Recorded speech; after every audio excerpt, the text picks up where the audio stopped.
Hi there! Bingo and I are here to spread the message about the short and long-term effects of bullying for both the bully and the bullied inside and outside of the classroom, and how you, as a future educator, can avoid these consequences for your future students. Did you know that there are 2.1 million bullies and 2.7 million victims of bullying in the United States alone? That is an absurd amount. As you can probably guess, it is more common for girls to bully each other verbally, as opposed for guys to tend to bully each other physically and verbally.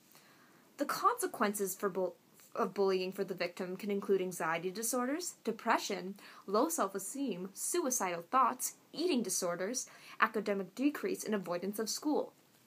Those who are bullied tend to keep to themselves and have few peers or no peers who they can turn to for help.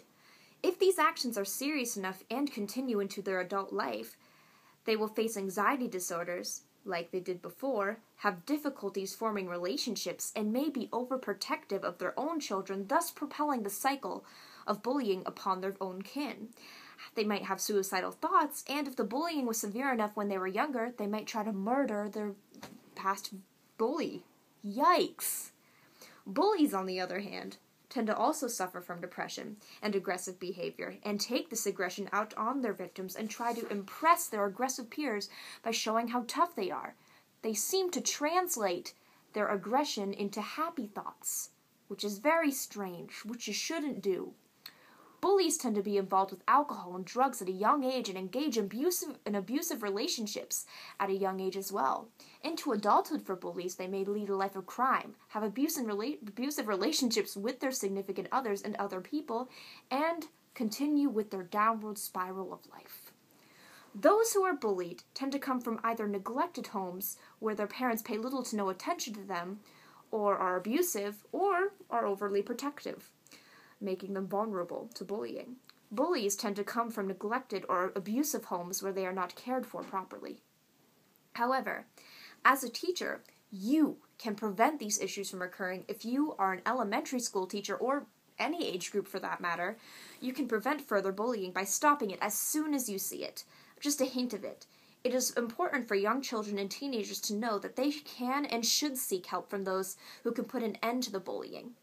It is also good to make sure that your school has a bullying council where kids can go to work out their issues and talk about it. And if kids know from a young age that they can go to an adult and find help and to prevent their bullying, and the bully knows that they need to change their attitude from a young age, perhaps the bad consequences will be avoided. Now, let's look at a scenario from a stereotypical, gossiping situation between girls.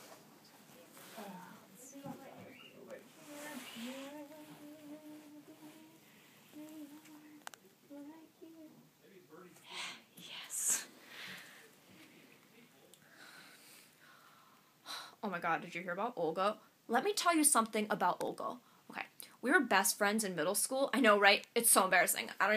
Whatever. So then in 8th grade, I got my first Furby doll, who was totally creepy, but then I dropped it in a bathtub, and Olga was, weirdly jealous of it.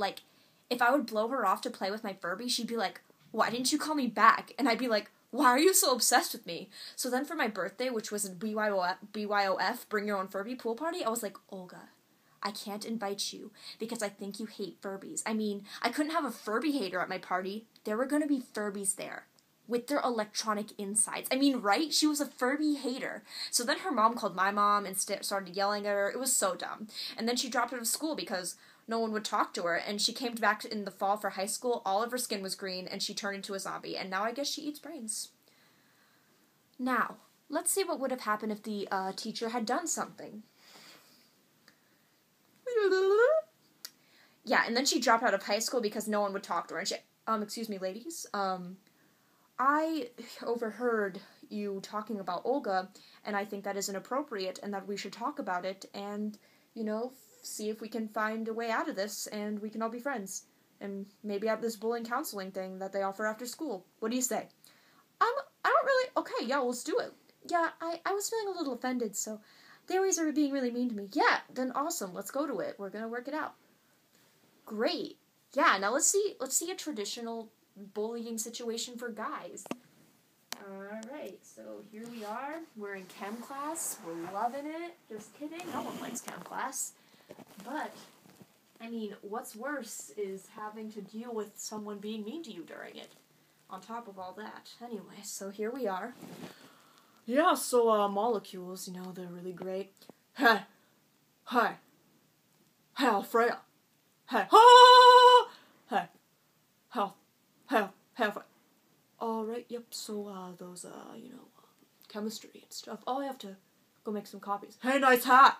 Hey, no sign, Alfredo. Nice! Yep, gonna go now. I'm just gonna go make those copies. Hey, who made your outfit? Your mom? No, actually, I made it myself with my silkworm farm I have in my room. Oh, well, it's really weird, so we're gonna bully you every day for it. Whoa, just go. Hey, stop it! How could we have avoided that? Let's get our teacher back in here and let's see how things turn out. Yes, so molecules and stuff. Hey, Alfredo. Excuse me, boys. Not only are you interrupting the class, but you are also just being disruptive and rude to our friend Alfredo here. And I think we should really talk about it after school and find some ways that we can be friends with each other. No, but he really likes it. He likes to work friends. Even if you are, it doesn't matter because that was inappropriate and we need to work things out. So, as you can see, you as a teacher could prevent these short and long-term effects of bullying just by simply stepping in and doing the job and getting it, stopping it right then and there and bringing it to some bullying council thing that your school may have. And if they don't have it, start one up. Do the job, And you can stop them from having to suffer from those anxiety disorders, depression, those suicidal thoughts, eating disorders, whatever brings that. And for bullies, maybe you can turn their life around, And maybe at this council you'll find out other things about their family that maybe not you can get help, but the guidance office could help anything. You need to make sure that from a young age they know that they can come to you and that they always know to seek help. So do your part and hopefully this video helped you.